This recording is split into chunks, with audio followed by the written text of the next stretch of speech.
If I 너의 별이 되었을 때 난 Okay, so guys, I'm really scared for my end of year ranking of all the girl group debuts of 2022 because in 2021 I found out easily that Mini Mani's Top was my favorite debut of 2021, and it was really easy for me to find out that Mini Mani should be number one. Even in 2020, I found out that Makka Makka's Burning Power was my top number one debut of 2020, and even though I found debuts that I thought would beat out Makka Makka's debut like Flourish, Chiri Chiri, or like Asomdi's Funny Gotcha, for example, I still found that Makka Makka's Burning Power was my top number one debut of 2020. But in 2022, I found so many amazing girl group debuts from all the debuts that I checked out so far from the girl groups that I've debuted, that I have come into contact with.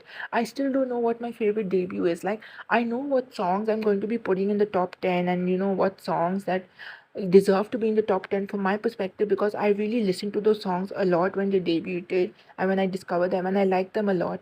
But I don't know what my favorite debut from a girl group in 2022 is so far, because so many girl groups have debuted and so many girl group songs I've liked from the debuts.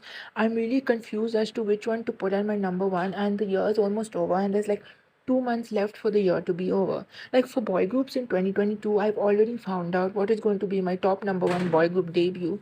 But amongst solo debuts, I haven't really checked out the solo debuts properly enough to know what solo debut I'm going to put at number one. So I have to check that out. But for boy groups, I've already found out what song I'm going to put at number one for boy group debuts. But for girl groups, I haven't really found a girl group debut yet that I like so much so to the point that I want to put it at number one. And it's really scary because I have to rank the end of year debuts like I did in 2021, and I don't really know what debut to put yet, and I hope that I find out soon, because I'm thinking of putting PJ's Rebirth or UIU Starlet at number one, but I'm not sure. Maybe a girl group will debut because there's some more girl groups debuting. Maybe in November and October there'll be some girl groups debuting, and even in December that I discover and that I find amazing enough to put in the top number one spot. But for now, I don't really know what to put in the number one spot, and it's really confusing, and I'm still confused because I have so many girl groups listed and I still don't know who to put in the number one. Help.